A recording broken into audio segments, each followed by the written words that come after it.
Hello, Local 304. I'm going to start off our discussion today with a heads up for you. We got a new phone system. So, our phone system was very antiquated, and now we're voice over internet. And when you call in, you're going to hear the attendant, and it'll ask you to dial one of our extensions. And if you don't know that, then you can start spelling our first or last name in order to get to us. If you don't do anything, it'll roll to Nicole, and then she can direct you to the right line. For those assistants, our phones will actually roll over to our cell phones, and if we get voicemails, we're in a meeting and we can't take your call, the voicemail will be translated to an email for us with a wave on it, so we can catch those. So it should be more efficient for us. A bit of a learning curve as we work through the new phones, but it'll all be good in the end. Some of the hot button topics we've talked about in the past week or so has been the breakdown of the impact bargaining with Westar over the FR and Boots, crew makeup stuff. And so with that, we weren't able to reach any kind of an agreement. So 12.7 of the contract still stays intact for the obligation for the company to provide you with the proper PPE. And how they chose to administrate 12.7 is what they're probably releasing to you now in corporate communication to go out on the Tyndale catalog and purchase your safety apparel with some allowance that they give you for that each year of the calendar. And then on the safety toes, the boots can be purchased, and then $150, depending on classification, your money goes into your second paycheck in February. So crew makeup, nothing changed, and I think that has to be, it can't be underscored enough to tell you that whatever the crew makeup looked like yesterday, it still looks like today. So I know there's been lots of discussion about trying to change things, and there is no change. So please don't jeopardize anything safety-wise in order to change crew makeup.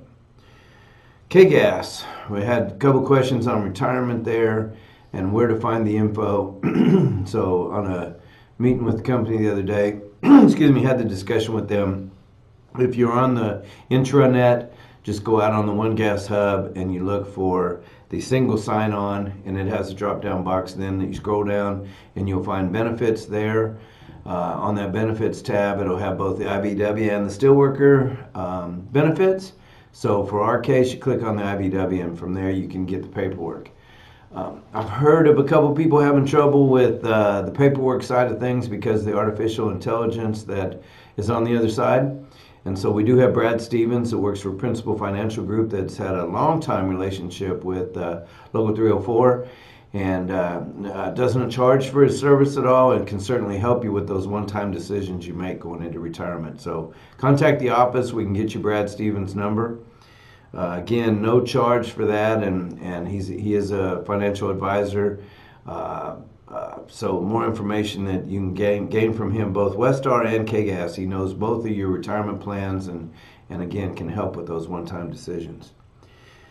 Give you some contract updates. The Midwest Energy, Line Clearance, Northrop Grumman, and Wheatland contracts are all in the process of getting signatures. Both Wheatland and Line Clearance have been signed by the local and sent out to the contractors and company.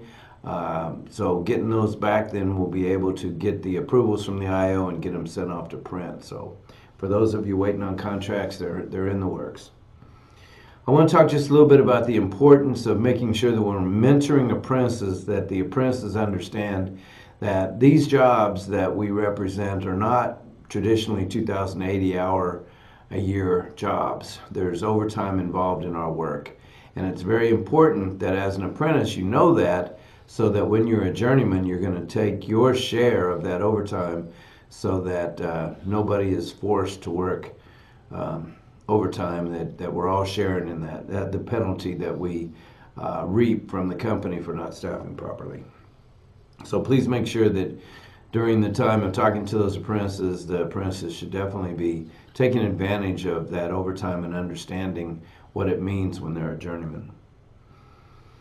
We always talk about the board rulings on these calls, and recently we submitted our commentary on the representation cards, both the 9A and 8F, and trying to get the board to both good and bad, trying to get the board to recognize that we want both the company and the union to work smooth whenever there's elections, and if there's opportunities for recognition of card signing, it shouldn't be forced to go to an election. That just further harms the relationship in one where you've already got the ability to voluntarily recognize card signing.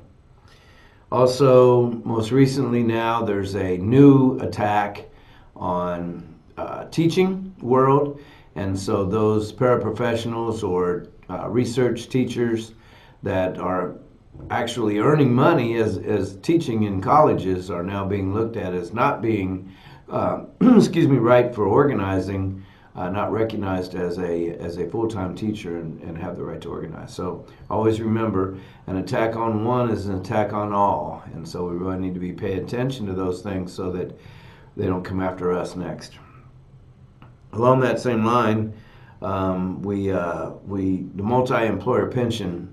We've talked about it a couple different times. Last year, they made a legislative move towards knocking the multi-employer pensions out. Most recently was a white paper that we were seriously concerned it was going to be attached to the omnibus bill, and so we sent out postcards to everybody to please contact their senators to make sure that didn't happen. Just got word from the IBEW today that we still need to be vigilant in making sure our senators understand the importance of working all of your career in order to have dignity in retirement, and don't let them take that away from you. Our biggest concern is that if they're successful in the multi-employer pensions, then the next thing will be our single employer pensions, which affects majority of our contracts here at 304. Along with talking about our contracts at 304, I want to give you a quick clarification of the difference between an A and a BA membership. And I know a lot of you already know this, so please bear with me. The difference between an A and a BA is that an A member pays more easy to say pays twice as much in their per capita as what a BA member does. But more in depth, it's a BA member works in a company where we negotiate the benefits. An A member works off of the books and doesn't have things like vacations and holidays and those other things like that. So the benefit in retirement is really just getting back your dues that you paid throughout your working career. It's $4.50 times the number of years that you were continuously an A member. So roughly, if you work 10 years as an A member, then you get $45 a month in your pension benefit fund. For further explanation, the Constitution, I believe it's pages 28 through 32, goes into a lot of those details because obviously there's how many years vesting and age of retirement and a early retirement benefit, death benefit, and all those things are more specifically lined out there. But I think the confusion comes into what that pension benefit fund looks like. So again, $4.50 each month for every year of continuous A membership. We had labor roundtable last week with Governor Kelly.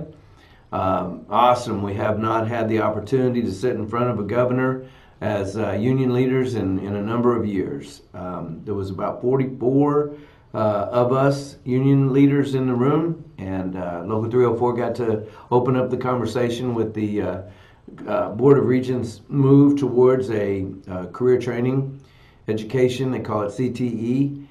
David Galvin has given testimony to the Board of Regents in their public comments time and explained to them how important it is that apprenticeships be allowed to continue with the related technical instruction and the on-the-job training, that evaluations from those that work with those apprentices in order to make sure that we are using the philosophy of it takes a village to raise a child. What the Kansas Board of Regents would like to do is be able to run you through a technical school and say that now you're a journeyman in whatever classification that is. So they've even gone so far as to contact OSHA and find out at what age what work can be performed. So That's not good for us, it's not good for our industry, and it's certainly not going to hit the safety marks that we need in our industry. So keep in touch with us about that. We'll be highly aware of what's going on and trying to not let that happen. Speaking of elections, this is an election year at Local 304, and next month the president will appoint, according to the bylaws, the president will appoint the judge and tellers. So interested in making sure we have a good staff to do that. So if anybody's interested in being a teller or a judge, please contact the office. You're going to see a much longer ballot this year because we're also going to have the election for the International Convention that's held next year. So we'll do both officer election and the convention officers at the same time. I can't give you the exact number yet because our per capita has not been figured. So I don't know exactly how many we will have, but we'll stay in touch as those numbers get worked out. I think it's very, very important. I'm going to wrap up today with something I think is very, very important that we all understand that in this hectic world and all the changes that are going on in Westar, for example, into the Evergy merger, that safety is still what we're all about. This great union was formed because of safety concerns. And we want to make sure that we're doing everything we can to maintain our safety. So look out for yourself, look out for your brother, and we'll talk to you next week. Thanks.